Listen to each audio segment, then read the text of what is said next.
গান তো নিশ্চয়ই কখনো না কখনো শোনেন। এখন গান শোনা কোনো ব্যাপারই না, মোবাইল ফোনেই শোনা যায়। কিন্তু আজ থেকে ১-১৫০ বছর আগে বিষয়টি কিন্তু এত সহজ ছিল না। চলুন আজকে জেনে নেওয়া যাক গান কিভাবে রেকর্ড হলো, আর কার কারণেই বা দুনিয়া জুড়ে মানুষের কলের গান শোনার সৌভাগ্য হলো। ১৮৭৮ সালের ১৯ ফেব্রুয়ারি দিনটি ছিল বিশ্ব প্রযুক্তির ইতিহাসে এক অভাবনীয় মাইলফলক। এদিন টমাস আলভা এডিসন তার কালজয়ী আবিষ্কার ফোনোগ্রাফের জন্য মার্কিন পেটেন্ট পান।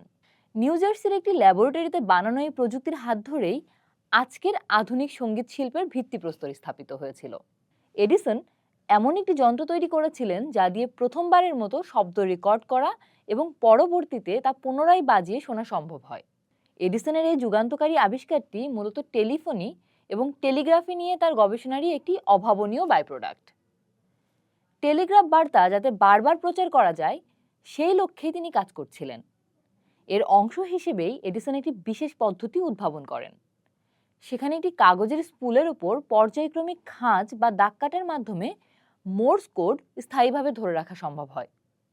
টেলিগ্রাফের সেই সাফল্যে উৎসাহিত হয়ে এডিসন ভাবলেন একই কৌশল টেলিফোনের ক্ষেত্রেও প্রয়োগ করা সম্ভব।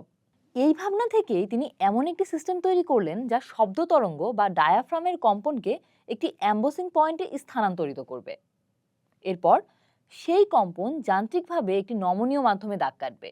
শুরুতে তিনি প্যারাফিন কাগজ ব্যবহার করলেও পরে আরও উন্নত করে একটি ঘুরন্ত টিন ফয়েলে মোড়ানো সিলিন্ডারের রূপ দেন।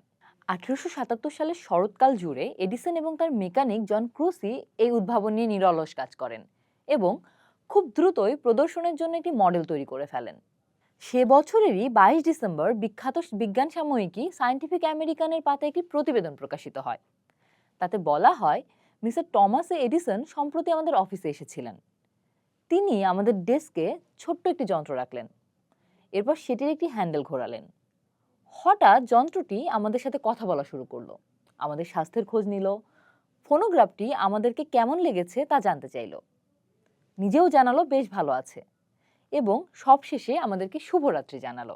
পরের বছর অর্থাৎ ১৮৭৮ সালের ১৯ ফেব্রুয়ারি এডিসন যে পেটেন্টটি পেয়েছিলেন তাতে টিন ফয়েলে মোড়ানো সিলিন্ডারের উপর শব্দ এম্বোসিং বা ছাপ দেওয়ার পদ্ধতিটি সুনির্দিষ্টভাবে উল্লেখ ছিল।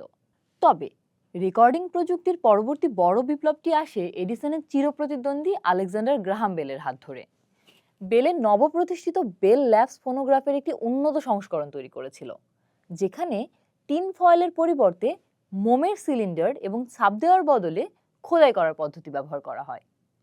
১৮৯০-এর দশকে রেকর্ড করা সঙ্গীত বাণিজ্যিকভাবে সফল হওয়ার পেছনে এই পরিবর্তনটি ছিল কিন্তু মূল কারণ।